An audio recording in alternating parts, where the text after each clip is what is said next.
ایک دن ایسا ہوا بی بی ذرا دیر سے اٹھی،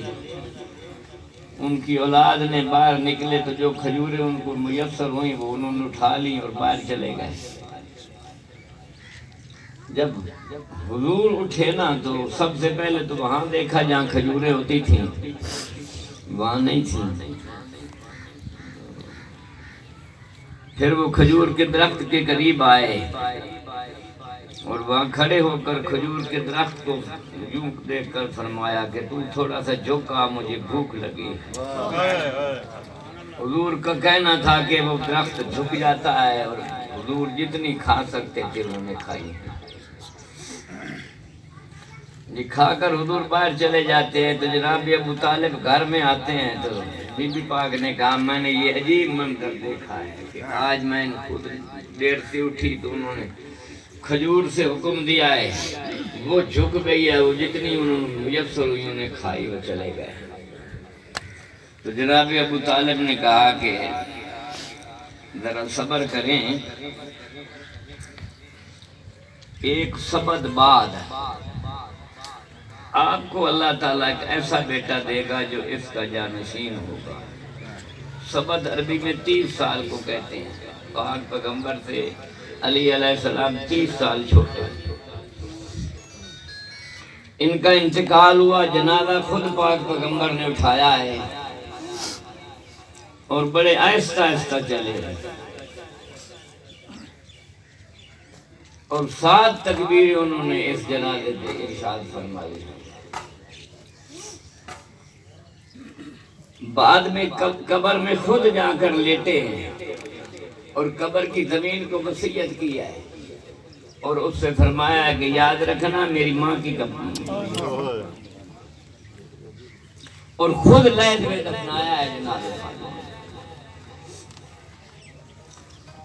اور پھر ان کے منہ کے آگے اپنے کان رکھے ہیں،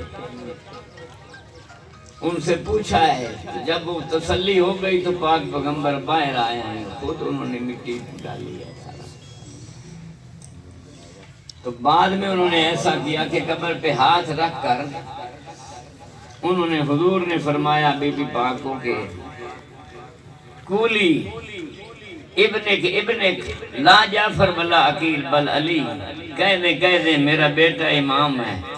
جعفر نہیں، عقیل نہیں، بلکہ علی ہے۔ بعد میں صحابہ کرام رضوان اللہ علیہم اجمعین نے سوال کیا کہ حضور آج آپ نے ایسے ایسے کام کیے ہیں کہ کسی میت کے ساتھ آپ نے،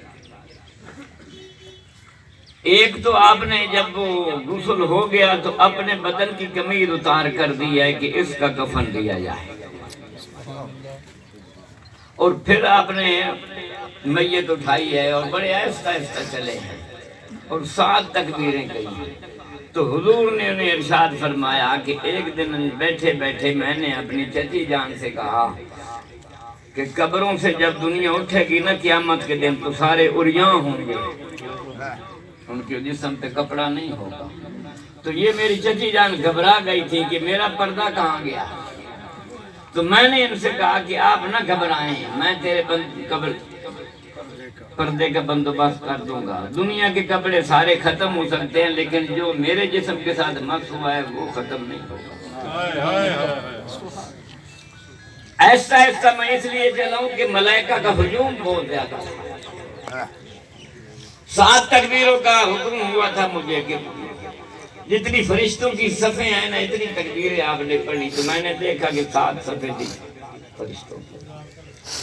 قبر میں اس لیے لیتا ہوں تو وصیت کیا ہے، چونکہ ایک دن میں فشار قبر کے متعلق ان کو کہہ رہا تھا تو یہ بڑی گھبرا رہی تھی،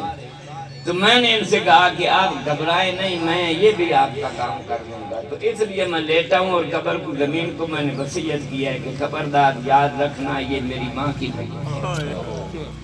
یہ وہ ماں ہے جس نے حضور کی تربیت کی ہے، اور جو کچھ میں نے انہیں کہا تھا نا وہ میں نے اس لیے ان کے منہ کے ساتھ اپنے کان رکھے ہیں تاکہ مجھے تسلی ہو جائے کہ جو میں نے کہا تھا۔ تو میں نے ان سے پوچھا کہ جو میں نے آپ سے کہا تھا وہ چیزیں آپ کو میسر ہو گئی ہیں؟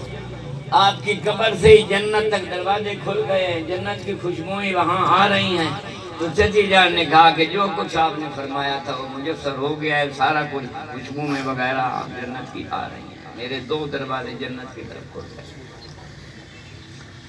پھر حضور نے ان کو دفن کیا ہے، اوپر مٹی ڈالی ہے، اور بعد میں انہوں نے فرمایا ہے کہ میں نے جو کہا تھا ابن